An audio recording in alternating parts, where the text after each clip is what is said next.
Sobre os fantásticos sucessos da era Lula, a óbvia necessidade da continuidade.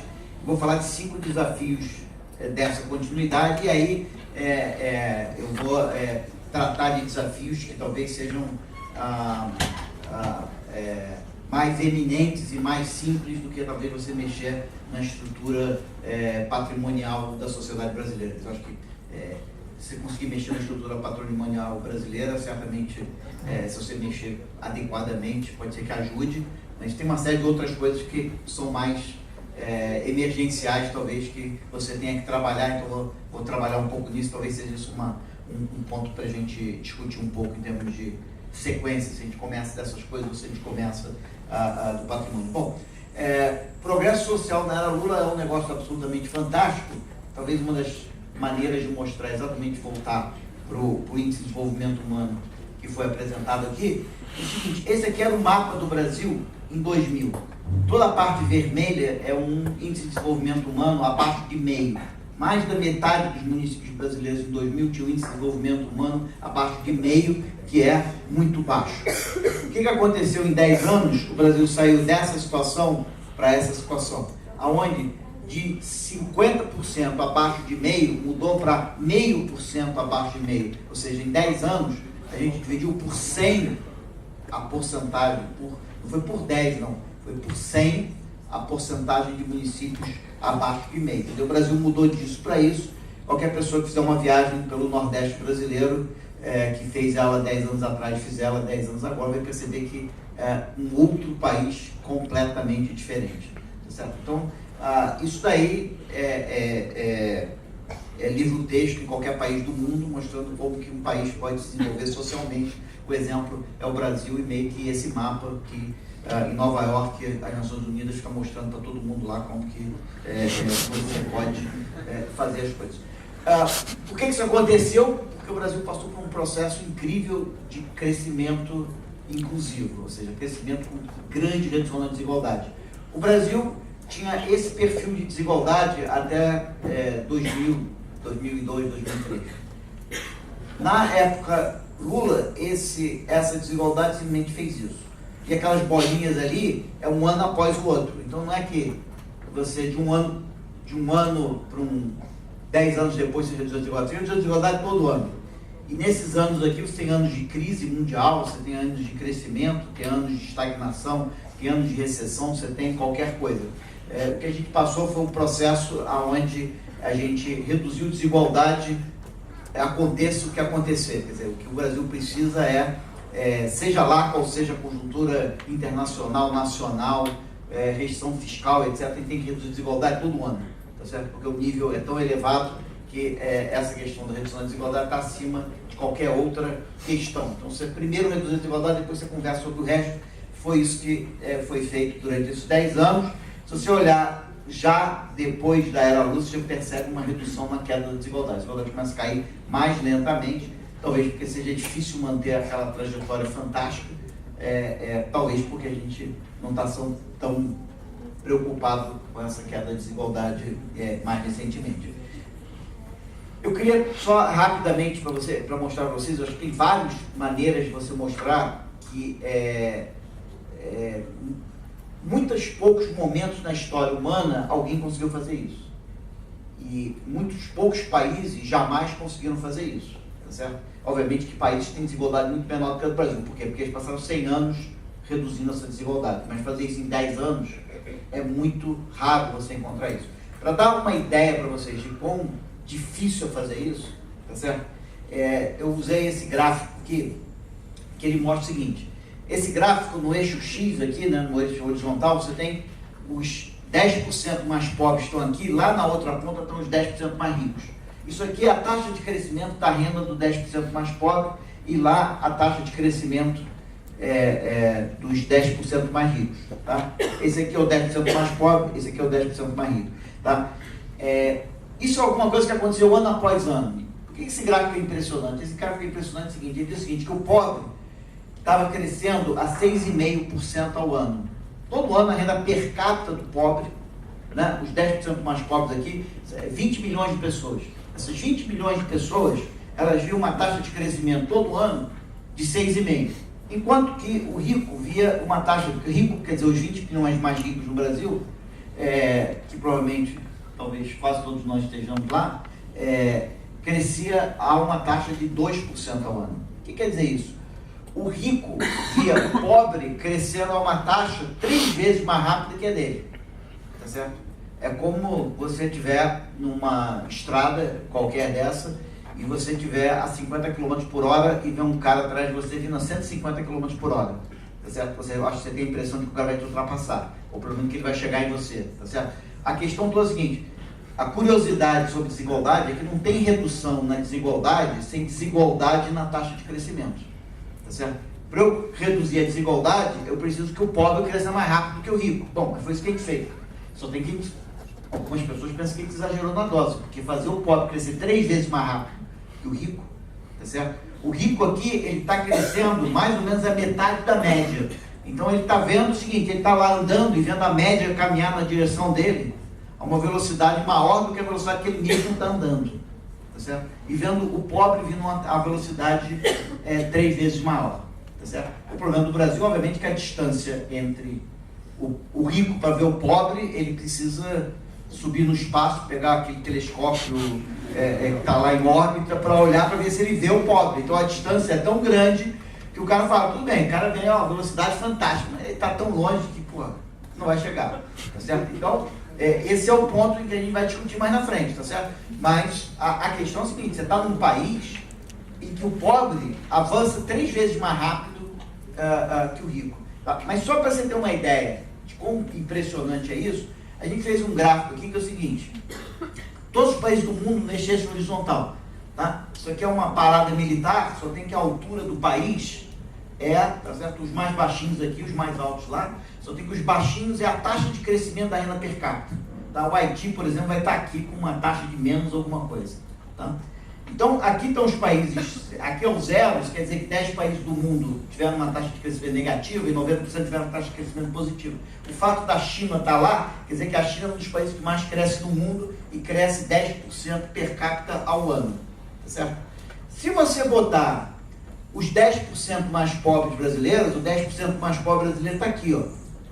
Na hora que ele abre a Folha de São Paulo e diz que o Brasil não cresce, ele não entende nada. Ele não compra a Folha de São Paulo, mas ele, se comprar a Folha de São Paulo, ele não entender nada. Porque ele fala, cara, eu, se fosse um país, eu estaria entre os 5% que mais cresce no mundo. Tá certo? Eu estou crescendo 7% ao ano. 95% dos países do mundo crescem menos do que eu cresço. Então, eu não posso reclamar de crescimento. Mas, os meus amigos ricos, eles estão aqui, ó, abaixo da Suécia. Eles estão entre os 40% que menos crescem no mundo. Então, esses caras têm toda a razão do mundo de reclamar que eles não estão crescendo. Tá certo? Então, basicamente, o nosso rico está crescendo como a Suécia, enquanto que o nosso pobre está crescendo igual a China.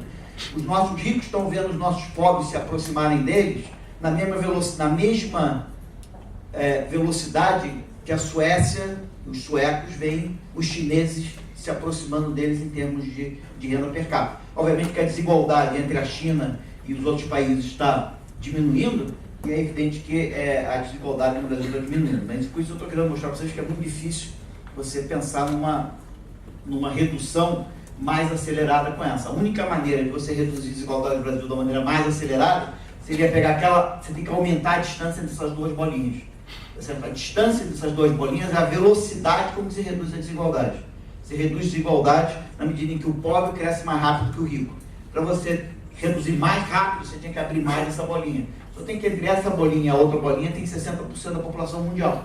Então a gente botou 60% da população mundial em termos de crescimento entre o pobre e o rico. Se você querer mais do que isso, fazer isso uma vez num ano, você pega o rico de surpresa e faz isso. Você fazer isso 10 vezes seguidas durante uma década é uma tarefa não trivial. Está resolvido o problema? Não. Só para dar uma ideia da necessidade de continuidade, aquilo que a professora estava falando, em termos de volume de desigualdade no Brasil, a gente fez esse gráfico, que é o seguinte: essa linha aqui é os países do mundo segundo o índice de desenvolvimento humano deles. Tá certo? Isso aqui dá uma ideia do serviço que vocês quiserem prestar e ganhar um dinheiro, vocês podem, eu vou depois explicar serviços que vocês podem prestar aí. Mas esse aqui é a linha dos países do mundo. Isso quer dizer o seguinte, tem país do mundo que tem IDH de 0,3 e tem país do mundo que tem IDH de 0,95. Essa linha verde são os IDHs dos municípios brasileiros. Aqui está Falcão, tá Jordão no Acre, Fernando Falcão no Maranhão, municípios muito pobres, eles estão nessa posição. Eles têm um IDH parecido com o de Uganda, tá certo? E enquanto que São Caetano ou Santos tem um IDH lá de quase 0,95, eles estão junto com a Holanda. Ou seja, você passeando para o Brasil, você vai de Uganda a Holanda em termos de desenvolvimento humano, tá certo? Tem um monte de americano passeando pelo mundo para entender a desigualdade no mundo, entender diferentes níveis de desenvolvimento humano. Acho que o Brasil podia vender um serviço para os americanos, falar, não precisa passar pelo mundo, você vem para o Brasil, você paga aqui uma taxa, se passeia pelo Brasil, você já vê 85% da desigualdade no mundo, você pode ver passando pelo Brasil. Tá certo? Se você passear pelo Brasil, você consegue encontrar lugares que representam 85% da desigualdade no mundo. Tá certo? Então você não precisa viajar pelo mundo para conhecer desigualdade, você consegue isso no Brasil. Só essa pontinha aqui, que é os níveis mais baixos que você só vai encontrar na África ou no sul da Ásia. Tá? Bom, então, a questão é a seguinte, essa desigualdade é absurda. Ou seja, você convive num país que tem comunidades no nível de Uganda e outras comunidades no nível da Holanda, certo? No mesmo país, com o mesmo governo. Então, essa desigualdade é impossível de ser sustentada, ela precisa ser reduzida. Aí a ideia de que isso aí tem que reduzir, aconteça o que acontecer, todo mundo tem que fazer um pouquinho disso, seu dever de casa, reduz um pouquinho, fez seu dever de casa, aí você vai cuidar das outras coisas. Mas primeiro você tem que resolver esse problema. Bom, quais são 5 desafios pela frente, tá certo? Então os desafios vão ser menos, talvez, são mais emergenciais. Acho que o primeiro desafio é o seguinte, o que adianta eu reduzir desigualdade se eu não promover inclusão produtiva? Tá certo? O que a professora falou, que é transferir renda para o pobre e o pobre se sentir não pobre, não resolveu o problema. Eu preciso realmente fazer inclusão produtiva. O que esse gráfico faz, ele de novo organiza as famílias brasileiras da pobre para a rica. E pergunta o seguinte, ele não pergunta quanto que cresceu a renda dessa família, ele pergunta quanto cresceu a renda do trabalho dessa família. E aí você percebe o seguinte, que por aqui a renda do trabalho cresceu enormemente. Isso quer dizer uma enorme inclusão produtiva no Brasil. Mas você percebe que essa curva despenca. Isso quer dizer o seguinte, quer dizer, aquilo tudo que ela colocou, que eu concordo plenamente, é o seguinte, o que o Brasil fez na última década foi uma coisa, assim, conceitualmente muito simples.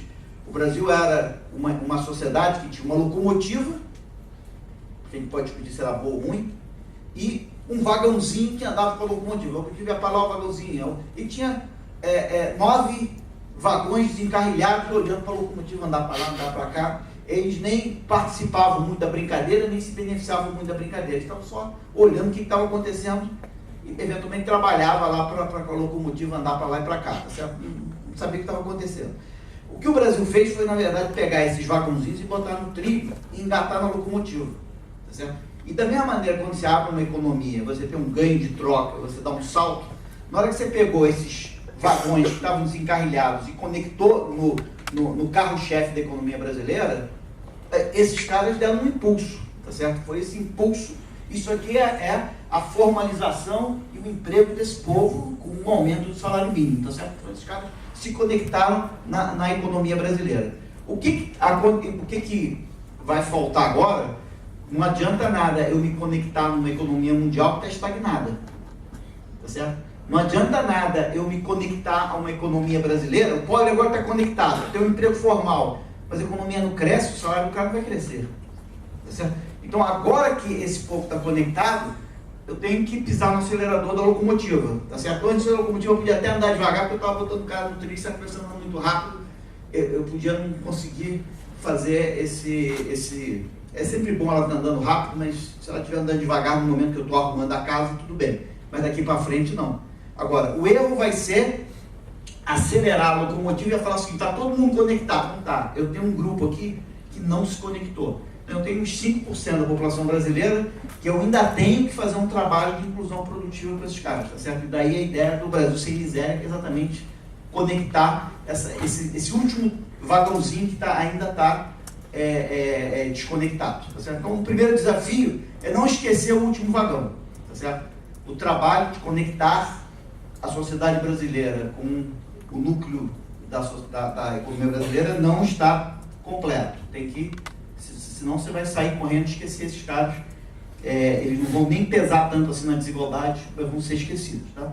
Então, existe fome no Brasil, existe uma série de coisas no Brasil, só tem que estar em lugares muito específicos e numa população muito específica. A segunda coisa é se preocupar com o bônus demográfico. Isso aqui é o seguinte, isso aqui é a população que tem entre 15 e 59 anos, que antigamente era pensado como o pessoal em idade ativa, certo? Em idade economicamente ativa. Esse pessoal aqui seriam os dependentes, menos de 15 e mais de 60 anos. Isso tradicionalmente no Brasil era 1 para 1. Mas olha o que aconteceu de 1970 para cá. O Brasil fez isso. Ou seja, a nossa população de 15 a 59 anos, uma coisa puramente demográfica, subiu loucamente. Hoje nós temos 65 milhões de pessoas economicamente ativas a mais do que nós temos dependentes. Isso vai desaparecer, você pode ver lá aquele gráfico. Tá? Isso é o que é chamado bônus demográfico. Nós estamos em pleno bônus demográfico. Então, nós temos um conjunto extra de trabalhadores versus o número de dependentes. Esse é o momento ideal para você poupar, para você produzir, para você construir o país. Tá certo? Se você não fizer isso nesse momento, era difícil antes e vai se tornar bem difícil depois. Mais do que isso, isso tem uma implicação para a juventude muito forte. Isso aqui é o tamanho da juventude brasileira. Tá? Juventude entendida aqui como a Secretaria Nacional de Juventude vê como 15 a 29 anos. Tá? Então, 90% aí deve estar nesse intervalo aqui, certo? A juventude brasileira subiu, ficou parada num platô de 50 milhões e vai começar a cair a partir de 2020, alguma coisa vai começar a cair. O ponto é o seguinte, esses caras aqui, o pessoal antes tentou construir o país. Esse cara aqui tem que construir o país. Esse cara daqui vai viver no país que esse cara construiu, ou vai viver bem ou vai viver mal, dependendo do que esse cara construiu aqui. Tá certo? Porque aqui você tem uma quantidade enorme de jovens, que vão ser uma quantidade enorme de trabalhadores, que se não encontrarem um ambiente econômico favorável e não tiverem a educação que eles precisam, você não vai ter a oportunidade de construir o país. Tá? Mas, então, o que esse monte de gente, que esses 65 milhões, vai encontrar no Brasil? Bom, isso aqui é o gráfico da evolução da produtividade por trabalhador brasileiro. A linha amarela é o Brasil, a azul é a coreana. O Brasil vinha crescendo junto com a Coreia até 1975, até 1980 a gente vinha junto. Aí, de repente, a Coreia, se você pegar qualquer cara de séries temporais, ele vai continuar junto com a Coreia, tá certo? A Coreia não mudou de rota, não acelerou, não fez nada, a Coreia simplesmente continuou. Né? O Brasil, ele falou, não, esse modo de produtividade é bobagem, vou ficar parado aqui. E ficou na horizontal. O Brasil ficou na horizontal. Tá certo? A gente pode dizer o seguinte, bom, a questão é, você tem hoje a maior juventude de todos os tempos. Você vai entregar o país para ela. O que a Coreia fez? Acelerou a produtividade, entregou para a juventude, a maior juventude de todos os tempos coreanos, que foi há algum tempo atrás, uma produtividade lá em cima em um país super competitivo. Esses caras conseguiram realmente desenvolver o país deles. A gente está passando uma bola quadrada, porque a gente está passando um nível de produtividade baixo, que esse gráfico aqui é mais preocupante, que ele bota aqui a produtividade há 30 anos atrás, a produtividade hoje. A produtividade há 30 anos atrás, o Brasil estava aqui, a Coreia está lá. O que significa estar na mesma vertical? Significa que há 30 anos atrás, que aqui o Brasil e a Coreia tinham a mesma produtividade. O que significa que a Coreia está lá em cima? Hoje, a Coreia tem uma produtividade que é 3 vezes a brasileira. Aí você pode dizer, não, esses caras da Coreia são os malucos, não dormem, não pensam em outra coisa, a hora que cai a ficha, eles vão descobrir que eles são mais infelizes do que qualquer coisa, e nós somos felizes aqui, estamos contentes. Certo? E ele é o nerd, sei lá o que, inútil. Ele é maluco, vai embora, vai, explode, pode ir. Agora, o problema brasileiro é na hora que a gente olha a China na horizontal. O que é a China na horizontal? A China, há 30 anos atrás, precisava de 10 chineses para produzir o que um brasileiro produz. 10 chineses, há 30 anos atrás, eram necessários para produzir o que um brasileiro produz hoje. Hoje, a produtividade deles é praticamente igual ao do Brasil. Se a China passar o Brasil em produtividade, aí é o seguinte, a sala inteira passou o Brasil. O Brasil não pode dizer que todos são nerds e não vai conseguir competir no mundo e nem vai ter a locomotiva brasileira não vai caminhar. Certo? Então a gente não pode, ele tem que competir com a produtividade chinesa. Só tem que, a China vem com essa velocidade aqui, ó. Vem com uma velocidade chinesa, aproximando o Brasil. Quer dizer, cara, para a gente reverter aquilo ali e competir com a China, vai ter que mudar muita coisa, tá certo? Porque a coisa é preocupante. Mas só mostrar para vocês um gráfico aqui mais preocupante. Isso aqui é o crescimento da produtividade na África. Tá certo? O gráfico anterior na América Latina. O Brasil é muito pior que a América Latina, mas eu estou pegando a África. Crescimento da produtividade na África, 2,3 ao ano, 2,5 ao ano. No Brasil, 1 e pouquinho ao ano. Ou seja, o Brasil tem um crescimento de produtividade que é menos da metade do crescimento da produtividade na África. Então, temos um problema. Fizemos uma dramática redução de desigualdade? Fizemos. Temos a maior juventude de todos os tempos? Temos um vagão lá que nós temos que colocar no trilho. Temos a maior juventude de todos os tempos, que tem uma missão histórica. O que nós estamos dando para essa juventude de todos os tempos, que tem uma missão histórica? Uma locomotiva parada, certo? E pouco produtiva. Mas essa locomotiva, ela é o resultado de uma economia pouco dinâmica e uma força de trabalho. O que acontece com essa força de trabalho? Esse gráfico aqui que é super interessante por várias razões, mas por questão de tempo aqui eu vou só comentar uma coisa. Isso aqui é o seguinte, para cada ano de nascimento, qual é a escolaridade que quem nasceu naquele ano tem? Certo? Então você escolhe o teu ano de nascimento. Aqui, o 1980 está aqui porque vamos dizer, os nossos trabalhadores adultos recentes. São os caras que têm mais ou menos 35 anos. Esse grupo, que já terminou mestrado, doutorado, já terminou a educação dele, esse grupo no Brasil tem 9 anos de estudo. Tá? Esse grupo é um dos grupos que está lá naquele pico. Tá certo? Esse grupo aqui. E mais o pessoal que vem depois dele. Esse grupo tem 9 anos de estudo. Tá? Os coleguinhas dele, no Chile, têm mais de 12 anos de estudo. Mas, se os coleguinhas dele, a mãe dele, teve o filho quando ela tinha 28 anos, a mãe dele, no Chile, tem 9 anos de estudo. Certo? Isso quer dizer o seguinte, que a escolaridade dos nossos jovens é igual à escolaridade dos pais dos jovens no Chile. Isso quer dizer que, em relação ao Chile, nós estamos, o pai teve seus 28 anos, que é um pouco tarde, quer dizer, provavelmente é mais baixo que isso. Ou seja, nós estamos mais de uma geração atrás dos chilenos, tá? Deixa eu pular isso, só terminar aqui com vocês o seguinte. Mas deixa eu só mostrar o seguinte, isso aqui mostra o seguinte, quantos anos de estudo você acumula quando você vai de 15 a 17 anos? Um termômetro fundamental da educação é você perguntar o seguinte, eu ia perguntar para o meu filho, vem cá, qual é a tua escolaridade quando você faz 15 anos? Ele vai dizer 8. Aí, no dia que ele fizer 18 anos, qual é a tua escolaridade? Ele tem que dizer pelo menos 11, tá certo? 3 anos depois ele tem que estar acumulado 3 anos de escolaridade. Tá? Então, um termômetro muito importante de um país é o seguinte, quantos anos de estudo as pessoas de 15 a 18 anos estão acumulando no seu país? No Brasil era assim, chegou aqui em 88, deu uma subida, se continuasse nessa linha, você chegaria em 2005, todo mundo tendo 3 anos de estudo, que é o razoável, que é o que acontece no Chile, só tem que o Brasil desacelerou total. Ou seja, não só nós temos um problema de educação, mas a gente resolveu desacelerar. Então a gente desacelerou a produtividade e desacelerou a acumulação de educação.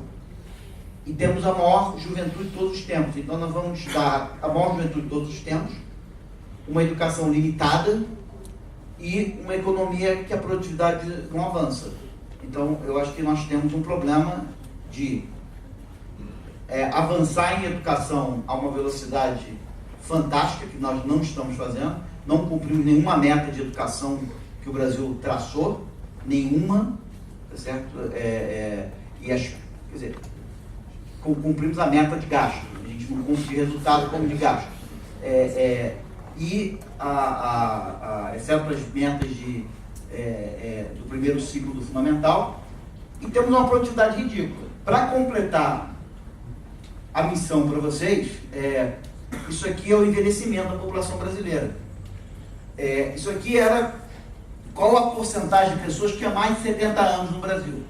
Essa porcentagem era alguma coisa como 5%. Então hoje 5% da população brasileira tem mais de 70 anos. Aí você fala, bom, tranquilo, vamos ser benevolentes com esse povo, transferir renda para eles, cuidar muito bem deles, que são 5% e tiveram uma vida toda muito mais pobre do que a vida que nós teremos. Vamos ser solidários com eles. Ok, só tem que ser um olhou para frente. Olhou para frente é isso. A população de mais de 70 anos vai chegar a 20% da população brasileira muito rapidamente.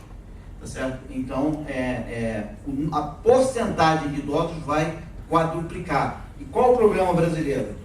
O primeiro problema brasileiro é o seguinte: o Brasil, toda vez que a população envelhece, você tem que ajustar a política pública. Tá certo? Por exemplo, na Dinamarca, quantos anos você tem que trabalhar depende de qual a esperança de vida da população. Cada vez que a esperança de vida aumenta, o número de anos que você tem que trabalhar aumenta automaticamente. Tá certo? O problema é o seguinte: o Brasil vai gastar 20 anos, isso aqui é uma medida de envelhecimento. Quantos anos demora para a população de 65 anos e mais passar de 7% para 14%. É uma medida que todo mundo usa de envelhecimento. A França demorou 120 anos para esse envelhecimento. O Brasil vai fazer isso em 20 anos. Ou seja, nós estamos envelhecendo 6 vezes mais rápido que a França envelheceu. Quer dizer, isso quer dizer, isso é ótimo, isso quer dizer que a esperança de vida está crescendo rapidamente, que a mortalidade infantil está caindo rapidamente. Em termos de saúde, isso é fantástico, está dizendo que o nosso progresso em saúde e expansão da esperança de vida é muito mais rápido e a nossa transição demográfica é muito mais rápida que a França. Ótimo, só tem que eu tenho que levar isso em consideração na minha política pública. Em particular porque isso aqui é quanto que eu transfiro para uma criança comparado com quanto eu transfiro para um idoso. No Japão, eu transfiro para um idoso menos de 2 vezes o que eu transfiro para uma criança. No Brasil, eu transfiro 10 vezes mais para um idoso do que para uma criança. O benefício de prestação continuada, que é a transferência de renda para os idosos que nunca contribuíram para a Previdência, que simplesmente são pobres, tá certo? Mais de 10 vezes o que eu transfiro no Bolsa Família para uma criança pequena. Tá certo? Então o Brasil tem um sistema de transferência de renda que ele diz: vou transferir pouco para a criança porque eu tenho muita criança e pouco idoso. Se eu for transferir muito para a criança, eu vou explodir meu orçamento. O Bolsa Família é pequeno porque ele transfere pouco para muitos. Tá certo? Só tem que a assistência social lá com o BPC e a Previdência Social transfere muito para poucos idosos. Mas, como o número de idosos vai crescer loucamente, e cada vez que eu reduzir uma criança, eu reduzo uma unidade. Cada vez que eu aumentar um idoso, eu aumento 10 no meu orçamento.